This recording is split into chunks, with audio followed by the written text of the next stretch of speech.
Number 13 भी कह सकते हैं। तो जैसा कि हम लोगों ने लास्ट वाले एपिसोड में देख लिया था कि जिन्वू को डबल डंजन की कीम मिल जाती है और अब जिन्वू तैयार था डबल डंजन के अंदर जाने के लिए दोबारा से, और वहीं पे लास्ट वाला एपिसोड खत्म हो गया था। तो इस एपिसोड की शुरुआत में, और अगर वहां पर मेरा कोई इंतजार कर रहा है मेरे वापस आने का, तो तुमको सिर्फ अभी इंतजार करना होगा, मैं आऊंगा, मैं तुम्हारे लिए जल्द आऊंगा। दूसरी तरफ हम लोग यूजिन को देखते हैं जो कि खूब मेहनत कर रहा होता है। तो एक्चुअल में जिन्वू को जो लोग भी हेट कर रहे होते हैं, यूजिन उन सभी लोगों के खिलाफ कंप्लेन रेज कर रहा होता है और कहता है कि मैं किसी को भी माफ नहीं करूंगा जो लोग भी जिन्वू के खिलाफ हेट बोल रहे हैं। और वो सभी के खिलाफ यूजिन गुस्से में कहता है अगर वो लोग मेरे सामने आकर रोएंगे गिड़गिड़ाएंगे तब भी मैं उन लोगों को छोड़ूंगा नहीं, उनकी हिम्मत कैसे हो गई। और वो ये सब कुछ काफी ज्यादा देर से कर रहा होता है, इसलिए काफी ज्यादा गया होता, कहता है यार आज तो मैं काफी ज्यादा थक गया हूँ। तभी वहाँ पर जिन्वू आ जाता है अपने शैडो एक्सचेंज स्किल का इस्तेमाल करके। वो यूजिन से कहता है कि शुक्रिया यूजिन, इतना तुम हार्ड वर्क कर रहे हो मेरे लिए। यूजिन कहता है हाँ हाँ सर। यूजिन अपने मन में सोचते हुए कहता है कि ये हमेशा जब मर्जी यहाँ से डिसअपीयर हो जाते हैं और जब मर्जी कहीं से भी आ जाते हैं। जिन्वू से पूछता है वैसे सब कुछ ठीक तो है ना। यूजिन कहता है हाँ सर सब कुछ ठीक है, पर आप इतने अजीब से क्यों दिख रहे हैं। जिन्वू उसको बताता है कि मैं डायरेक्टली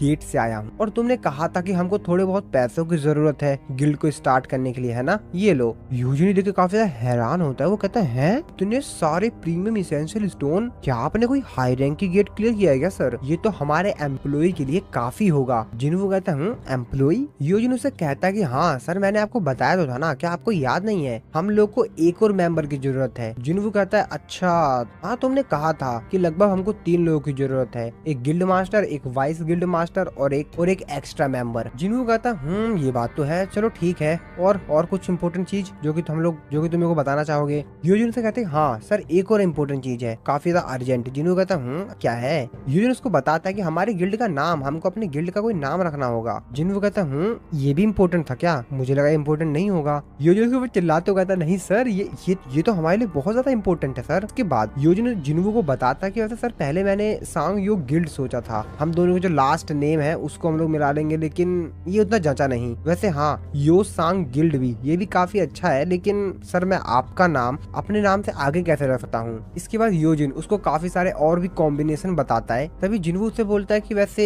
सोलो प्लेयर गिल्ड कैसा रहेगा? ये बात सुनने के बाद यूजिन कहता है क्या? जिन्वू से कहता है कि बेसिकली ये सब कुछ सोलो हंटिंग से स्टार्ट हुआ था ना। यूजिन अपने मन में सोचते हुए कहता है इन्हें क्या लग रहा है, ये कोई जोक है? मुझे हमेशा से लगता था कि ये हर चीज में बेहतर है, पर ऐसा नहीं है। हाँ वैसे भी ये भी इंसान है, ये भी हमारे तरह सोचते हैं। तभी गेट पर कोई आता है, वो गेट खटखटाता है। यूजिन कहता है अब कौन है? और जैसे यूजिन बाहर जाता है तभी जो बाहर आया हुआ होता है वो यूजिन से बोलता है क्या ये मिस्टर सांग जिन्वू का ही ऑफिस है? तभी यूजिन से बोलता है कि हाँ लेकिन आप कौन? और तभी वो देख के काफी हैरान होता है, कहता है मिस चाइन आप? तो एक्चुअल में यहाँ पर मिस चाइन आई हुई होती है। वो भी ये कहता है मिस चाइन आप यहाँ पर क्या करने आई हैं? मिस चाइन उसे कहती हैं कि वैसे मैं यहाँ पर तुम्हारा गिल्ड ज्वाइन करने के लिए आई हूँ। जिसके बाद ये लोग आपस में बात करने लग जाते हैं फिर से। जिन्वू मिस चाइन से पूछता है कि मैं आपसे दोबारा पूछना चाहूंगा वैसे आप यहाँ पर क्या करने के लिए आई हैं? मिस चाइन उससे बोलती है क्या तुमने सुना नहीं जो मैंने बोला था अभी, मैं तुम्हारा गिल्ड ज्वाइन करना चाहती हूँ। ये बात सुन के जिन्वू भी थोड़ा सा कंफ्यूज होता है। वो अपने मन में सोचते हुए कहता है कि मैं काफी ज्यादा कंफ्यूज हो रहा हूँ, आखिरकार यहाँ पर चल क्या रहा है? जिन्वू मिस चाइन से पूछता है कि वैसे क्या आपको मिस्टर गो ने भेजा है ये सब करने के लिए? मिस चाइन उसको मना कर देती है। वो कहते हैं कि वो मुझे क्यों भेजेंगे?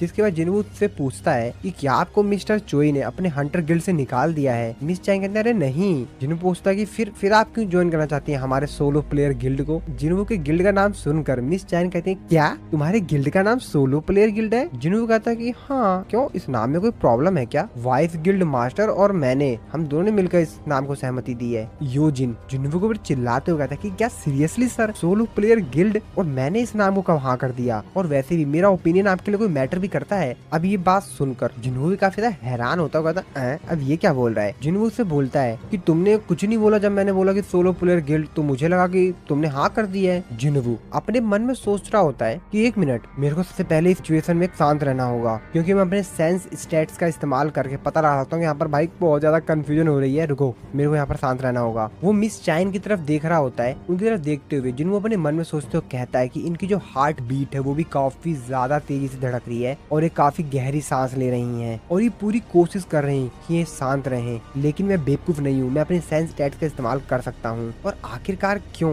ये मेरे गिल्ड को ज्वाइन करना चाहती हैं। जिसके बाद जिनवू मिस चाइन से कहता है कि मिस चाइन, जहाँ तक मैं जानता हूँ आपको एक हंटर के तौर पर अवेक्ड हुए 2 साल भी नहीं हुए हैं और मैं इतना तो कंफर्म हूँ कि आपने हंटर गिल्ड के साथ कोई कॉन्ट्रैक्ट साइन जरूर किया होगा और वो कॉन्ट्रैक्ट अभी तक खत्म भी नहीं हुआ होगा। जिसपे मिस चाइन जिनवू को बताती है कि मेरे पास कॉन्ट्रैक्ट को ब्रेक करने पे जो भी पेनल्टी लगती है, मेरे पास इतने पैसे हैं कि मैं उनकी पेनल्टी को पे कर सकूं। वो अपने मन में सोचते हो कहता है कि ये पेनल्टी भी पे करना चाहती हैं, आखिरकार मेरे गिल्ड में ऐसी क्या बात है। जिसके बाद जिनवू मिस चाइन से बोलता है कि वैसे मैं आपको एक चीज बता दूं कि हमारे गिल्ड के पास एडवांस पे करने के लिए पैसे नहीं है अभी। मिस चाइन कहते हैं कि कोई फर्क नहीं पड़ता है, मेरे को एडवांस चाहिए भी नहीं। जिसपे जिनवू मिस चाइन से पूछता है कि आखिरकार आप हमारे गिल्ड को ज्वाइन ही क्यों करना चाहती हैं, आपको हमारा गिल्ड ज्वाइन करके कुछ भी नहीं मिलेगा। मिस चाइन अपने मन में सोचते हुए कहते हैं कि आखिरकार मैं इसको किस तरीके से एक्सप्लेन करूं जिस इसको लगेगा कि मैं क्रेजी हूं, मेरे को इसको सच नहीं बताना चाहिए, क्या मेरे को इसको सच बता देना चाहिए। जिसके बाद मिस चाइन अपने मन में सोच रही होती हैं। तो ये सब कुछ स्टार्ट हुआ था फर्स्ट टाइम जब मिस चाइन और जिनवू आपस में मिले थे पहली बार, जब जिनवू एज अ वर्कर गया था डंजन के अंदर। तब मिस चाइन को जिनवू के अंदर से काफी अलग ही स्मेल आई थी और इस वजह से मिस चाइन ने उसके ऊपर शक भी किया था और उसके बारे में काफी सब कुछ बहुत सारी इन्फॉर्मेशन जो भी थी वो सब कुछ निकलवाया था और फिर उनको धीरे धीरे कर जिनवू के ऊपर शक भी होने लग गया था। फिर मिस चाइन ने काफी रिसर्च किया था जिनवू के बारे में और फिर उनको ये भी न्यूज मिल गई थी कि वो एस रैंक का हंटर वगैरह बन गया है और भी इसी तरीके से पूरी स्टोरी चलती है। और फिर उसके बाद जेजू आइलैंड की रेड पर जब ये सभी लोग घायल हो गए तो वहाँ पर जिनवू उनको बचाने के लिए आया था और मिस चाइन भी लगभग मरते मरते ही बची थी। वो पूरी तरीके से मरी गई थी एक तरह से, लेकिन फिर भी वो फाइनली बच गई थी जिनवू की वजह से ही। और जब मिस चाइन को होश आता है तो मिस्टर गो से पूछती है कि मेरे को किसने बचाया, क्या वहाँ पर जिनवू आया था। मिस्टर गो कहते हैं कि हाँ। और यही सब इंसिडेंट होने के बाद मिस चाइन जिनवू के काफी ज्यादा करीब काम करना चाहते हैं ताकि वो जिनवू के बारे में और भी बहुत कुछ जान सके। मिस चाइन अपने मन में सोच रही होती हैं कि मैं चाहती हूँ तुम मेरे साथ रहो मेरे आखिरी सांस तक। अरे नहीं, ये मैं क्या सोच रही हूँ। और मिस चाइन काफी ज्यादा शर्माने लगती हैं। अब मुझे नहीं पता भाई यहाँ पर क्या सिचुएशन है, बट बहुत ज्यादा शर्माने लगती हैं। अब जिनवू भी उनकी तरफ देख रहा होता, कहता है यार ये क्या चल रहा है, ये इतनी ज्यादा क्यों शर्मा रही है, इनका पूरा शरीर इनका पूरा चेहरा लाल क्यों हो गया है, आखिरकार मेरे से कुछ बोल क्यों नहीं रही है, ये जरूर कुछ ना कुछ छुपा रही है। मिस चाइन पूरी कोशिश कर रही होती है कि जिनवू को उनके ऊपर शक ना हो, लेकिन भाई जिनवू है यार। जिनवू अपने मन में सोचते हुए कहता है क्या मुझे नहीं पता कि ये क्या सोच रही है, लेकिन ये जो कुछ भी सोच रही है इस चीज के बारे में इन्होंने काफी लंबे समय से पहले ही प्लान कर रखा था। जिनवू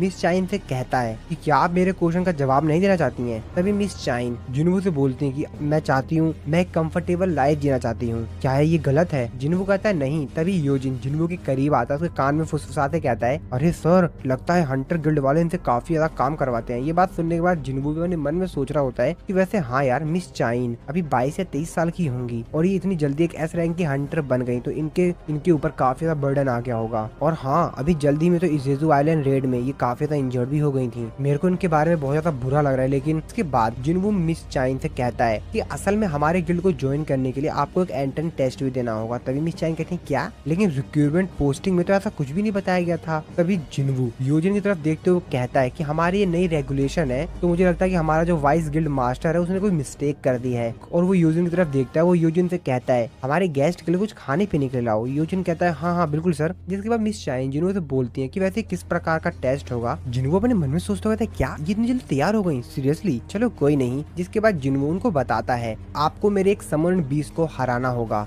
मिस चाइन बोलती हैं बस इतनी सी बात, लगता है आप मेरे को अंडर एस्टिमेट कर रहे हैं मिस्टर जिनवू, तो बताइए मेरे को किससे लड़ना होगा। जिनवू उनसे कहता है कि मैं कोशिश करूंगा कि मैं आपको सबसे स्ट्रॉन्गेस्ट दूं, सिर्फ आपके लिए। मिस चाइन भी कहती है हाँ ठीक है। मिस चाइन जिनवू से पूछते हैं वैसे टेस्ट कब होगा। जिनवू कहता है कि चलिए अभी शुरू करते हैं। तो हंटर एसोसिएशन का जिम्नेजियम कैसी जगह रहेगी, चलिए हम वहाँ पर इस टेस्ट को करते हैं। जिनवू अपने मन में सोचते कहता है कि जिम्नेजियम में टेस्ट करना काफी अच्छा है, लेकिन यार वो काफी ज्यादा दूर नहीं है। पर हाँ, शायद मैं इसे टेस्ट कर सकता हूँ कि मेरी जो शैडो एक्सचेंज स्किल है क्या वो दूसरे इंसान के साथ काम करती है। ये मेरे लिए काफी बेहतरीन अपॉर्चुनिटी है। जिनवू मिस चाइन से कहता है कि हम लोग इस तरीके से नहीं जाएंगे। मिस चाइन कहते हैं तो फिर किस तरीके से। जिनवू उनको कहता है कि आप थोड़ा सा मेरे करीब आइए। जिनवू उनको अपने को थोड़ा सा करीब लाता है, थोड़ा क्या काफी ज्यादा करीब ले आता है। मिस चाइन भी शर्माने लगती है और फिर जिनवू अपने शैडो एक्सचेंज स्किल का इस्तेमाल करके वहाँ वहाँ से टेलीपोर्ट हो जाता है हंटर एसोसिएशन के जिम्नेजियम में। योजिन भी जिन्वू के गेस्ट के लिए यानी मिस चाइन के लिए खाने पीने का सामान लेकर आ गया होता है। जैसे वो एंटर करता है वो कहता है अब ये लोग कहाँ गए, और उसके सामने जिन्वू का एक शैडो सोल्जर होता है जिसको देखकर वो काफी ज्यादा हैरान होता है। और जिन्वू जो शैडो सोल्जर होता है वो जो खाना लेकर आया था योजिन, मिस चाइन और जिन्वू के लिए, वो इसको खा लेता है। ये देखकर योजिन तो और भी ज्यादा डर जाता है। दूसरी तरफ हम लोग जिम्नेजियम का सीन देखते हैं जहाँ पर जिन्वू मिस चाइन को लेकर टेलीपोर्ट हो गया था। जिन्वू कहता है कि हम लोग यहाँ पर प्रैक्टिस करेंगे। मिस चाइन देख के काफी ज्यादा हैरान होते हैं किस तरीके से वो लोग इतनी जल्दी इस जगह पर आ गए। वो कहती है कि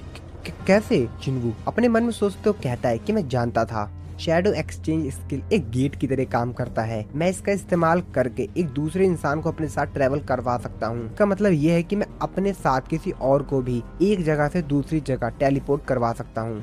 लेकिन हाँ, मेरे शैडो सोल्जर को भी उस जगह पर होना होगा। 3 घंटे तक वेट भी तो करना पड़ेगा ना, तो मेरे पास 3 घंटे हैं। चलो मैं इनका यहाँ पर टेस्ट ले लेता हूँ। शायद मैं इस स्किल का इस्तेमाल करके वर्ल्ड के दूसरी साइड भी ट्रेवल कर सकता हूँ। ये तो देखने वाली बात होगी। जिसके बाद जिन्वू मिस चाइन से कहता है कि चलिए शुरू करते हैं। मिस चाइन तो अभी भी हैरान होती है कि किस तरीके से जगह पर इतनी जल्दी आ गई। जिसके बाद मिस चाइन जिन्वू से कहती है कि मेरे को जस्ट अभी याद आया है, मैं अपने साथ कोई वीपन नहीं लेकर आई हूँ। जिन्वू कहता है ओह, तो आपका मतलब उस पिकैक्स से है। ये बात सुनने के बाद मिस चाइन काफी ज्यादा हैरान होते हैं। कहते हैं क्या?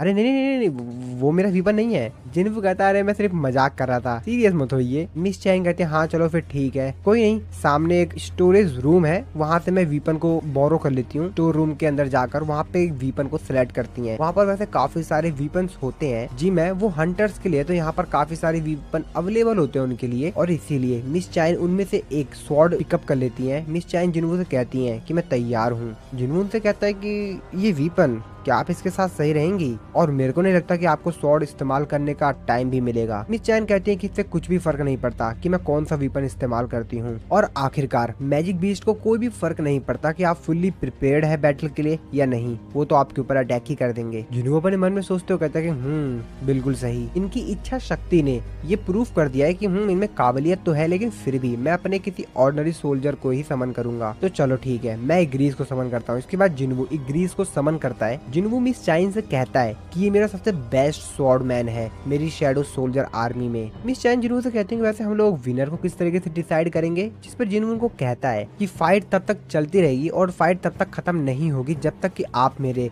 समरन बीस्ट को पूरी तरीके से डिस्ट्रॉय नहीं कर देती हैं या आप खुद ही सरेंडर नहीं कर देती हैं। जिन्वू अपने मन में सोचते हो कहता है कि वैसे मैंने इनको कहा है कि मैंने सबसे अपने स्ट्रॉन्गेस्ट सोल्जर को समन किया है, लेकिन अगर मैंने बेरू को समन कर लिया होता तब तो इनके लिए काफी ज्यादा मुश्किल हो जाती। चलो मुझे लगता है कि अब शुरू करना चाहिए। जिसके बाद जिन्वू मिस चाइन से कहता है कि चलो शुरू करते हैं। मिस चाइन भी रेडी होती हैं। जिन्वू मिस चाइन से कहता है कि आप थोड़े समय के लिए उधर मुड़ जाएंगी, और फिर वो इग्रीस को अपने इन्वेंटरी में से निकाल के एक स्वॉर्ड देता है और उसे कहता है कि तुम इसका इस्तेमाल करो। फिर जिन्वू मिस चाइन से कहता है कि चलो ठीक है, टेस्ट को शुरू करते हैं। मिस चाइन भी रेडी हो जाती हैं और फिर इग्रीस और मिस चाइन के बीच में फाइट स्टार्ट होती है। जिन्वू अपने मन में सोचता कहता है जितना मैंने एक्सपेक्ट किया था ये तो उससे भी फास्ट है। अगर कोई ऑर्डिनरी इंसान हो तो वो तो मारा जाएगा अगर इग्रीस ने अपनी ताकत दिखा दी तो। चलो देखते हैं हंटर एसोसिएशन में हम लोग मिस्टर गो को देखते हैं जो कि अपना काम कर रहे थे, तभी उनको कुछ सुनाई देता है। वो अपनी खिड़की से देखते हैं तो उनको जिम्नेजियम का लाइट जलती दिखाई देती है। वो कहते हैं जहाँ तक मेरे को याद है जिम्नेजियम को किसी ने आज के लिए रिजर्व नहीं कर रखा था। जिसके बाद वो फोन लगा के अपने एक असिस्टेंट से बोलते हैं कि जिम्नेजियम के अंदर की इंटरनल जो सीसीटीवी है उसका मेरे को एक्सेस दो। मिस्टर गो जब देखते हैं कि वो कहते हैं क्या वैसे ये दोनों यहाँ पर कब आ गए, और फिर मिस्टर गो को याद आता है ओ तो ये बात है। तो यहाँ पर उनको याद आता है कि जरूर जब मैंने मिस चाइन को बताया कि वहाँ पर जिन्वू इन लोगों की मदद करने के लिए आया था तो जरूर मिस चाइन उनसे इम्प्रेस हुई होंगी। चलो कोई नहीं। जिसके बाद मिस्टर को अपने असिस्टेंट से कहते हैं कि मैं माफी चाहूंगा, लेकिन क्या तुम सिक्योरिटी कैमरास को जिम्नेजियम के अंदर जो उनको बंद कर दोगे। जिस पर वो कहता है कि लेकिन सर, मिस्टर को उससे कहते हैं आज इंस्पेक्शन डे है और इसीलिए उसको बंद कर दो। जिस पर वो कहता है ठीक है सर। फिर से हम लोग जिम्नेजियम के अंदर का सीन देखते हैं। मिस चाइन ने इग्रीस के ऊपर अटैक करके उसको थोड़ा सा घायल कर दिया होता है। मिस चाइन जिन्वू से कहते हैं कि तुमने कहा था कि तुम्हारा चौथा स्ट्रॉन्गेस्ट सोल्जर है, तो क्या तुम बाकियों को यहाँ पर समन करोगे। जिन्वू कहता है लेकिन आप घायल हो सकती हैं। मिस चाइन कहते हैं कि मेरे को उससे कोई फर्क नहीं पड़ता है, आखिरकार मैं भी तो देखूं। जिन्वू कहता है कि आप जानती हैं। मिस चाइन उसको बताते हैं कि हाँ मैंने उस बीस्ट को देखा था, ऑल्सो मैंने उसको फुटेज में भी देखा था। जिन्वू कहता है कि ठीक है, और फिर जिन्वू अपने सबसे ज्यादा पावरफुल शैडो सोल्जर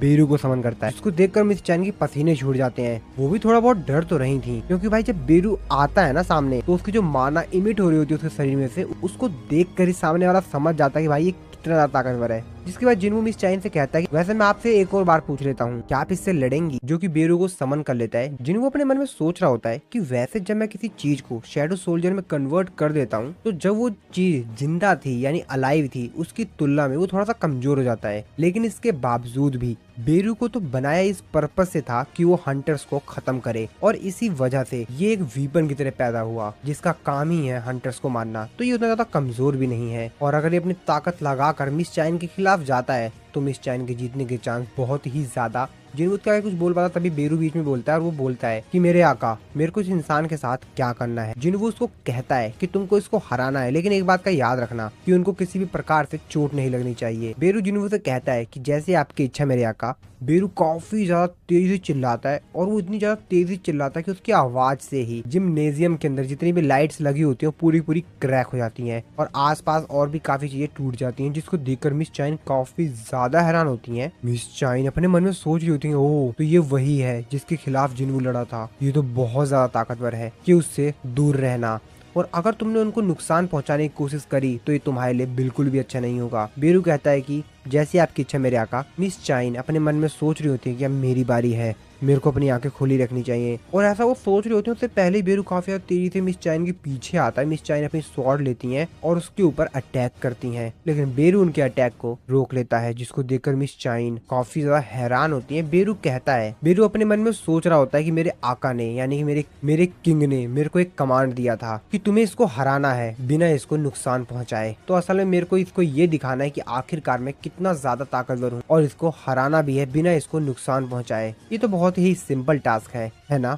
मिस चाइन उससे तलवार छुड़ाते हैं और फिर से उसके ऊपर काफी ज्यादा तेजी से अटैक करती हैं, लेकिन फिर से वो डॉज कर लेता है। मिस चाइन अपने मन में सोच रही होती हैं कि अभी तक मैंने हार नहीं माना है, और वो काफी ज्यादा तेजी से बेरू के ऊपर अटैक करती हैं। वो हर तरफ से उसके ऊपर अटैक करती हैं, लेकिन बेरू उनके सारे अटैक से बच रहा होता है। मिस चाइन अपने मन में सोचते हुए कहती हैं कि कैसे, ऐसा तो हो ही नहीं सकता, ये मेरे सारे अटैक्स को डॉज किस प्रकार से कर ले रहा है, ये मेरे से काफी ज्यादा दूर है और ये अपने पैरों को हिला तक नहीं रहा है, और इसके बावजूद भी मेरे सारे अटैक्स को डॉज कर ले रहा है। तभी बेरू मिस चाइन के पास आता है और ये बहुत तेजी चिल्लाता है, और मिस चाइन उसकी आवाज से ही पीछे हो जाती हैं। जिन्वू जो कि दूर खड़ा होकर ये सब कुछ देख रहा होता है, वो अपने मन में सोचते हुए कहता है कि ऐसा लगता है कि सब कुछ डिसाइड हो चुका है। जिसके बाद वो मिस चाइन से कहता है कि आप सेटिस्फाई तो है ना, या आपको अभी और भी लड़ना है। लेकिन मिस चाइन कहती है कि नहीं, अभी मेरे को और लड़ना है, मेरे अंदर अभी भी ताकत है कि मैं इससे लड़ सकूं। जिन्वू अपने मन में सोचते हुए कहता है, क्या आखिरकार ये सोच क्या रही हैं? मुझे नहीं पता कि ये क्या सोच रही हैं, और वैसे भी लड़ने की सोच ही क्यों रही हैं, बल्कि इनको तो रियलाइज हो चुका है कि इनके और बेरू के बीच में कितना बड़ा स्ट्रेंथ का डिफरेंस है। लेकिन फिर भी बेरू मेरे जो अदर शैडो सोल्जर्स हैं उनसे काफी ज्यादा अलग है, क्योंकि इसके पास इंटेलिजेंस है, ये अपने दिमाग का इस्तेमाल कर सकता है, लेकिन ये किलिंग मशीन भी है। लेकिन इसके बावजूद भी इसने अपन ऊपर कंट्रोल किया, और वो उनको खत्म करने की कोशिश नहीं कर रहा है, क्योंकि इसका जो मेन लक्ष्य है वो तो खून का प्यासा है, ये सामने वाले तो उसका काम है निपटाना, लेकिन ये फिर भी कंट्रोल कर रहा है और मिस चाइन को ज्यादा नुकसान नहीं पहुंचा रहा है। अब मुझे नहीं मालूम ये ऐसा क्यों कर रही है, शायद इनके पास इनका खुद का रीजन हो, लेकिन मैं आशा करता हूँ कि कोई गलत कदम ना उठा ले। मिस चाइन पता नहीं अपने दिमाग में क्या सोच रही होती हैं, और वो बेरू की तरफ ही देख रही होती हैं। तभी बेरू को एक इंस्टिक्चुअल वार्निंग आती है। बेरू मिस चाइन की तरफ देखते हुए कहता है कि तुम्हारी हिम्मत कैसे हुई। बेरू काफी ज्यादा तेजी से मिस चाइन की तरफ जाता है, उनके ऊपर एक अटैक करता है, लेकिन मिस चाइन उसके उस अटैक से बच जाती है। लेकिन बेरू का यह जो अटैक होता है वो काफी ज्यादा पावरफुल होता है, और जमीन में पूरी जमीन ही फट जाती है एक्चुअल में, और पूरी चारों तरफ वाइट तहस नहस हो जाती है पूरी जमीन जहाँ पर बेरू का हाथ पड़ता है। अभी देखकर मिस चाइन थोड़ा सा घबराती हैं, और बेरू फिर से गुस्से में मिस चाइन की तरफ देखती हैं। जिसके बाद मिस चाइन सोच रही होती है कि मैं अपने शॉर्ट डांस स्किल का इस्तेमाल करूंगी। मिस चाइन अपने दिमाग में सोच रही होती हैं कि मेरे पास सिर्फ एक ही चांस है, मेरे को एक ही चांस में इसके ऊपर अटैक करना होगा, क्योंकि मेरे पास इतनी माना नहीं है, और इसी वजह से मैं इस स्किल का सिर्फ एक ही बार इस्तेमाल कर सकती हूँ। हाँ, मुझे इस स्किल का इस्तेमाल करना पड़ेगा। और वो बेरू के ऊपर काफी ज्यादा तेजी से अपनी स्वॉर्ड चलाती हैं, और वो यहाँ पर स्वॉर्ड ऑफ स्लाइड का इस्तेमाल करती हैं और बेरू के ऊपर अटैक कर देती हैं। जिन्वू दूर खड़ा है सब कुछ देखकर काफी ज्यादा हैरान होता है, कहता नहीं। लेकिन तभी मिस चाइन जैसे ही बेरू के शरीर में उनकी स्वॉर्ड टच होती है, बेरू के माइंड में कुछ चीज एक्टिवेट हो जाती है, और जिन्वू ने जो उसको कमांड दिया था वो उसको ना मानते हुए अपनी जो क्वीन थी जिसने उसको जन्म दिया था उसका कमांड मानने लग जाता है। तो एक्चुअल में उसका जो कमांड था वो ये था कि एक बात तुम याद रखना, और ये कमांड कभी मत भूलना, तुम्हें कोई नहीं रोक सकता, तुम ही सबसे ज्यादा पावरफुल हो, अपने एनिमी को खत्म कर दो। और ये जो गर्ल है ये तुम्हारी एनिमी है। और इसीलिए बेरू मिस चाइन के ऊपर काफी ज्यादा तेजी से अटैक करता है, लेकिन जिनवू बेरू के ऊपर चिल्लाता है कि रुको, और काफी ज्यादा तेजी से जाता है और बेरू के उस अटैक को रोक लेता है अपने हाथों से और उसको पीछे हटने के लिए कहता है। जिनवू उससे कहता है कि मैं तुमसे कहा था ना कि रुको। जिनवू बेरू के ऊपर गुस्सा होता है, जिसके बाद वो यहाँ पर मिस चाइन से पूछता है कि आप ठीक तो है। मिस चाइन कहती है हाँ मैं ठीक हूँ। बेरू जो कि थोड़ा सा दूर चला गया था, तो यहाँ पर जिनवू ने जब उसको पकड़ा था, उसके अटैक को डॉज किया था, तो उसको थोड़ा सा दूर कर दिया था उसको मिस चाइन से, जो कि जिनवू से माफी मांगता है और उससे कहता है कि मेरे किंग मेरे को माफ कर दीजिए। जिनवू कहता है क्या है ये। जिनवू मिस चाइन से कहता है कि आखिरकार आप अपने आप को इतना ज्यादा पुश क्यों कर रही थी, आपको इतना सब कुछ करने की जरूरत नहीं थी, आपको हमारे गिल्ड को ज्वाइन करने के लिए इतनी ज्यादा